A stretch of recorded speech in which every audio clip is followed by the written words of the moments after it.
हम 8th class का द्वितीय पाठ है संस्कृत का कर रहे थे, यानी कि दूसरा अध्याय, जिसमें हम पहला और दूसरा पहरा कर चुके हैं। आज हम करेंगे तीसरा पहरा। तो इसके अंदर है तत्श्रुत्वा स राजे एकाकी तेन सह। यह सुनकर, तत् मतलब यह है, श्रुत्वा मतलब सुनकर, स मतलब वह, राजा एकाकी अकेला, तेन से उसके साथ, जो दूत आया था उसके साथ, तत् स्थानम आगच्छत उस स्थान पर आ गया। यह सुनकर वह राजा अकेला उसके साथ उस स्थान पर आ गया। तत्र परमानंद प्राप्त एवदत्, वहाँ पर अत्यधिक आनंद को, परम आनंद को प्राप्त करके वह बोला, अहो अरे अति पवित्रम एतत् स्थानम, यह स्थान अत्यधिक पवित्र है। अत्र साक्षात देवता निवसन्ति, यहाँ साक्षात देवता निवास करते हैं। एव स्थानम दृष्ट्वा मम मन पवित्रम शुद्धम, यह स्थान देखकर मेरा मन पवित्र, शुद्धम च और शुद्ध, जातम हो गया है।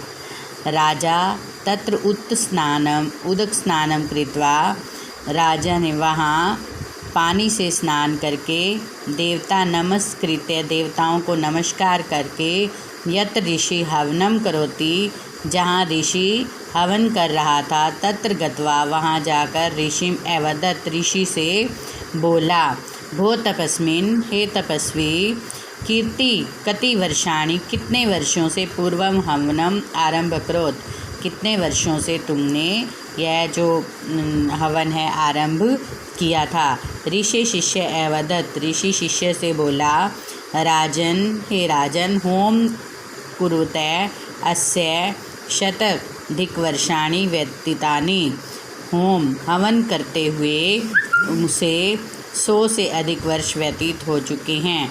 तदापि देवता प्रसन्ना न अभवत्, तब भी देवता प्रसन्न नहीं हुए हैं। तत्श्रुत्वा, यह सुनकर राजा स्वयं देवता संभूत्वा होम कुंडे आहुतम अपेक्षित, उसने स्वयं देवताओं के हवन कुंड में आहुति को डाला। तदापि देवता प्रसन्ना न अभवत्, तब भी देवता प्रसन्न न हुए। तदंतरम नृपय, तब कुछ समय के बाद नृपय राजा ने सब आननस्य, अपने शीश का आहुति दास्यामि, आहुति डालने के लिए, इति विचारत, ऐसा विचार करके, यावत जैसे ही, कंठे खड्ग स्थापयति, उसने अपने गले पर, खड्ग होता है तलवार, स्थापयति रखा, तावत उसी अंतराले समय, देवताओं ने खड्ग धृत्वा अकथयत, खड्ग को पकड़कर कहा, भो राजन, हे राजन, अहम प्रसन्ना अस्मि, मैं प्रसन्न हूँ, वरम वर्ण्यम, वर को मांगो। राजा अंजलि बंध्या एवदत्, राजा हाथ जोड़कर बोला, हे देव, अहम केवम कौतूहल्या पृच्छामि, मैं केवल जिज्ञासा से पूछता हूँ। कौतूहल्यम होता है उत्सुकता से, जिसके अंदर जिज्ञासा होती है उससे, तो उत्सुकता से पूछता हूँ। यत अयम ऋषि बहुकालात् हवनम करोति, कि यह ऋषि जो है वो बहुत सालों से हवन कर रहा है। कश्चित न अपराधयति, और कोई भी अपराध इसने नहीं किया। न ही नियम भंग करोति, और न ही इसने नियमों को भंग किया है। तथापि अस्मिन् ऋषो किमर्थ न प्रसन्ना भवसि, फिर इस ऋषि से आप प्रसन्न क्यों नहीं हुए। ममो ऊपरी, मेरे ऊपर, किमर्थम शीघ्रम प्रसन्न अस्मि, और मेरे ऊपर कैसे आप शीघ्र प्रसन्न हो गए। शीघ्र मतलब जल्दी ही प्रसन्न हो गए। देव वदति, देवता ने कहा, राजन, हे राजन, यद्यपि ऋषि नियम अनुसारेण हवन करोति, यद्यपि ऋषि जो है वो नियम के अनुसार, जैसा नियम होता है उसके अनुसार हवन कर रहा है, तथापि अस्य मनसि भावे न अस्ति, फिर भी इसके मन में भाव नहीं आया है। अतः प्रसन्ना न भवानी, इसलिए मैं प्रसन्न नहीं हुआ।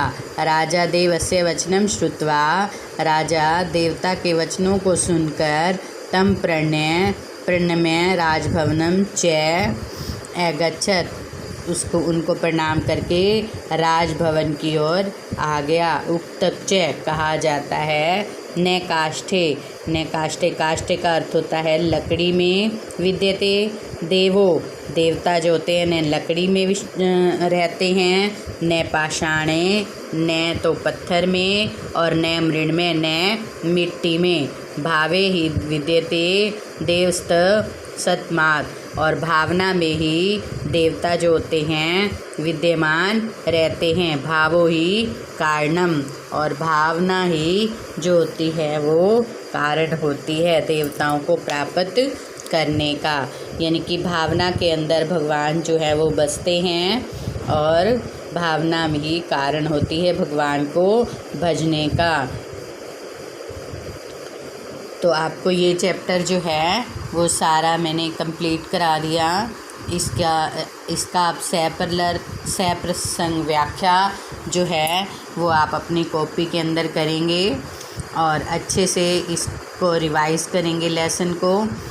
और अगर फिर भी कुछ लाइन, कोई भी शब्द आपको क्लियर नहीं होता तो आप फ़ोन के माध्यम से पूछ सकते हो। धन्यवाद।